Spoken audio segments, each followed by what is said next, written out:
Hello, everybody. This is Brian with Open Prairie.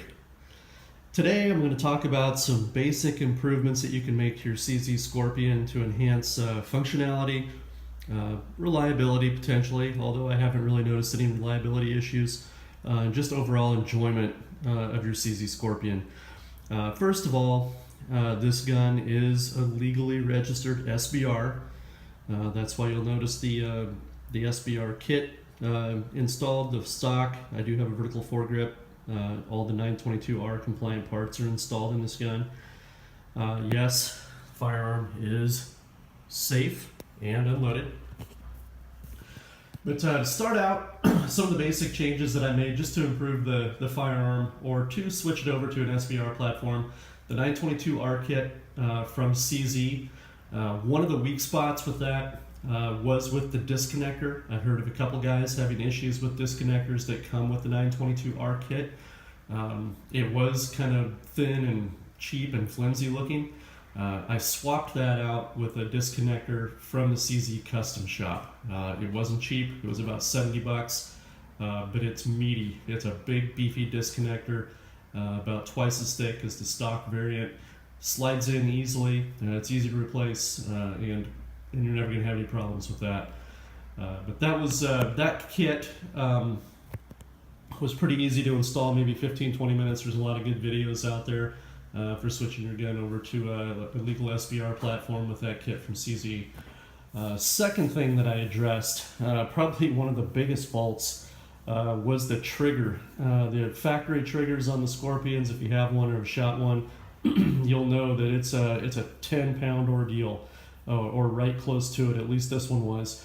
HBI makes a spring kit for right around it's $8 to $12. Again, it's a 10-minute job to swap out the springs, and brought the trigger pull weight down from about 10 pounds to somewhere around 5.5 pounds. So it's a huge improvement over the factory trigger pull weight. Very inexpensive, easy to do on the kitchen table. Definitely recommend the HBI spring kit. The next thing that I addressed was the original CZ grip that came with the firearm. Not terrible, but I wanted something that was a little bit more ergonomic and also provided some storage. The Yeti switchback grip is pretty decent.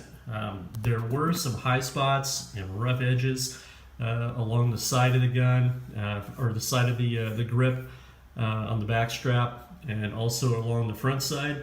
Some 220 grit sandpaper and some 120 grit sandpaper essentially took those edges off, provided a little bit of texture, and it's just overall a lot more comfortable now rounding those edges off.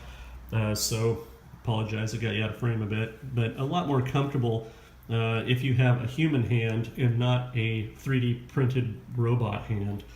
But $45 from Yeti Works, and a little bit of work on the grip with some sandpaper, and it's fantastic. It does have storage that's pretty much, it's mostly waterproof in the base. It's big enough for a couple CR123 batteries. If you have a red dot that accepts those, a couple AA's will fit in there. In mine, I have one 123 battery extra, and also an SD card with all my NFA paperwork downloaded onto it, wrapped up in a paper towel and the obligatory aluminum foil coating. Can't be too safe. But that was a nice upgrade as far as ergonomics go. Again, $45, a couple minutes at the dining room table, and that's about it. The last thing that I addressed on this gun was the safety issue.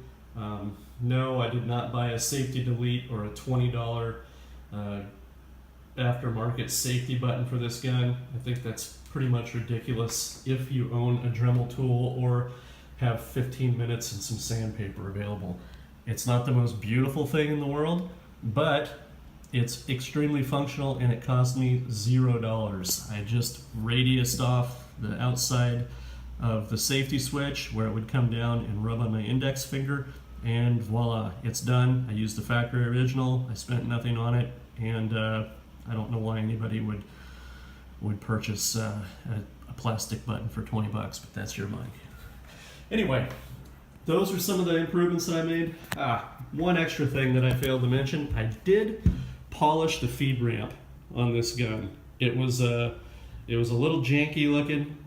It's much better now. There are some rough edges at the side of the feed ramp. Bullet doesn't touch that, so it's not really an issue. That's how it came from the factory. But I run 147 subs to this a lot, and 147 hollow points for hog hunting. And I just wanted to make sure that it was extremely reliable. Smoothing that down, polishing up the feed ramp a bit, certainly didn't hurt anything. I didn't have any problems ahead of time, before I did that mod. But making those changes certainly aren't going to hurt reliability by any stretch. Anyway, those are some quick and easy, relatively inexpensive DIY type upgrades that you can do to your Scorpion, with the exception of the spring kit, and of course the Yeti Works grip. Any suggestions, let me know. Otherwise, thanks for watching. Safe shooting.